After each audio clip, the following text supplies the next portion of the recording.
moving on. So today it is 8 p.m. We had work today. That was cool. We just did a normal shift. It was 4 hours. That was cool. Yeah, good work. So we got back literally like an hour ago, and now we're just gonna jump on the charts, take a trade. I'm kidding. We're not trading today, but yeah, I'm just coming on the charts to kind of have a look at where price is going. I think we're gonna, yeah, I've already talked about this last video, but it's kind of a part 2 pre-market analysis, you know what I'm saying? You know, let's go over some things that we need to improve on. Guys, I'm pulling out the journal. This video is a little bit different from the other videos. I'm whipping it out. Anyways, alright, so let's have a look here. Let me put this here. No.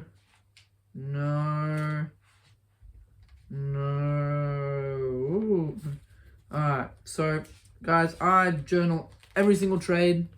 This is what the average page looks like. We do a whole page. So this is like, I don't know, 2 random days that I've done.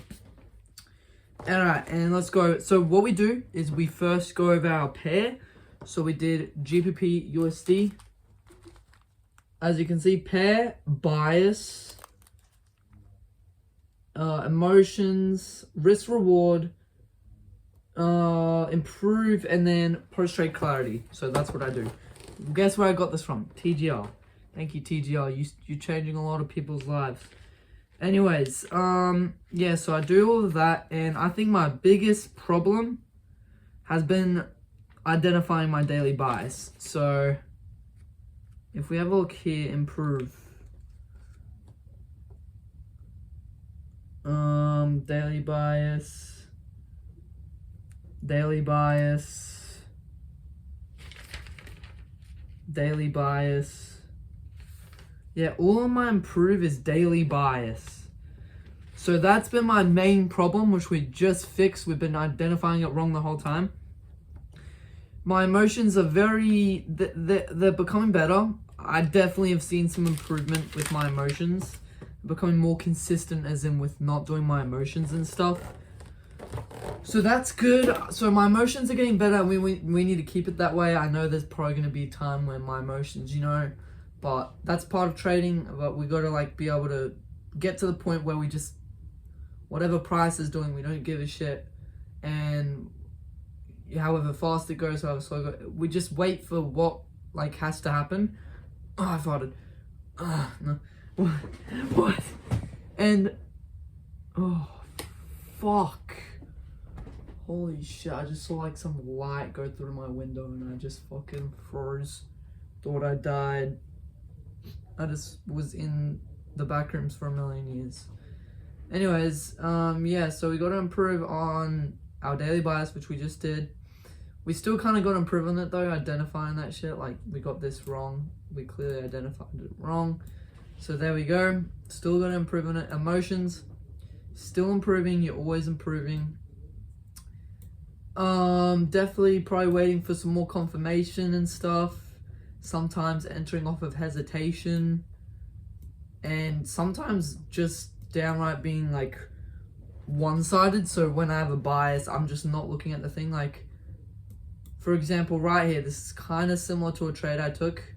We took out liquidity, and then I went into shorts, thinking I'm smart. Like, what the fuck was that? Doesn't even make sense, right? And that wasn't like a thing here. That was like the only 2 bits of liquidity for the short term. And yeah, it was just dumb. So yeah, we were wrong with that.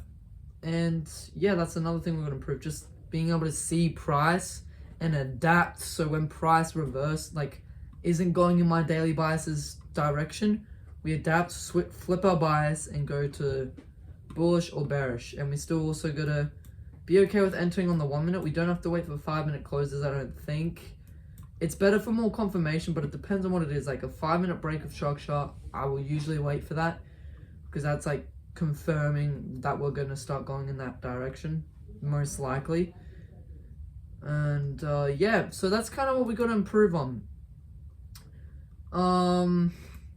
Maybe a bit of low resistance liquidity. Sometimes I identify it wrong.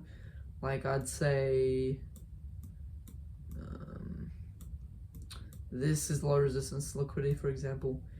It technically is on the higher time frame, but it definitely isn't on the short time frame. So yeah, I've also done that before. Like this and this is low resistance, you know. They're very close together.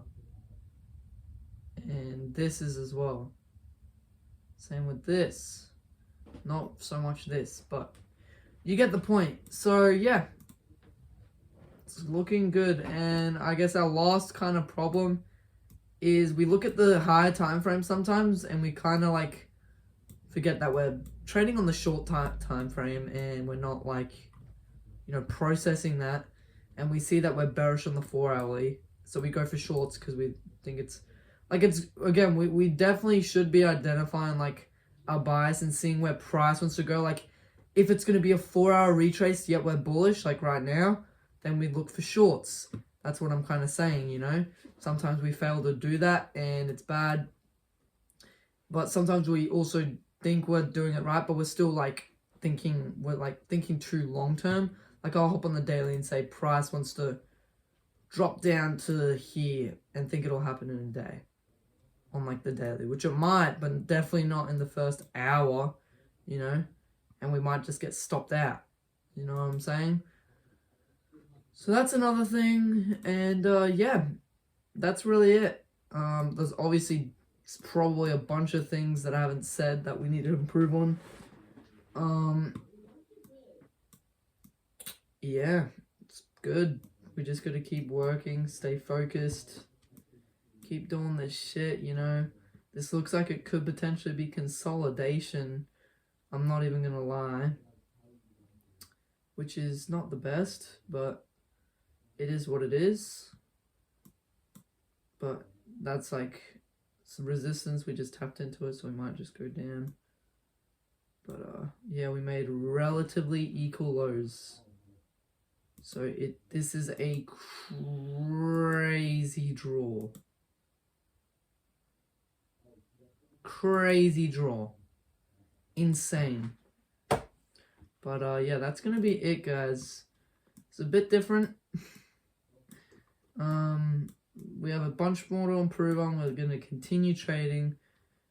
And yeah, work does get in the way sometimes, and that's okay. We have been working a lot recently, so... But I need to put some money to my name, gain some more experience into the real world, do the good shit. And yeah, that's going to be it. Hopefully you guys like this video, and I'll see you guys tomorrow for us actually trading in the markets, and hopefully we can break this streak of losing. We've gone now down to $71 in profit. We were 200 at the start of the month. So this is a losing month right now. Yeah, we're halfway through the month, but we've lost 1, 2, 3, 4, 5, 6, 7, 6, 7. Oh shit, I went down a bit too far. 1, 2, 3, 4, 5, 6, 6, 7, 8. 8 trades in a row. Yeah. Good risk management. We're still in profit.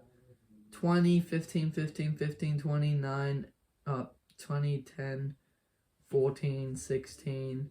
Really good risk management, and that's the number one thing. Like, I keep losing, but I'm still in profit, and then one win offsets 2 of these trades, like $50. Another win, bang, offsets all of that, and we profit. You know what I'm saying? So... But that's the most important thing, that we're still in profit. It's been 3 months and we're still in the profit. So that's good. We're profitable as of right now. And we just got to continue what we're doing and stuff. Yeah. Laters, guys.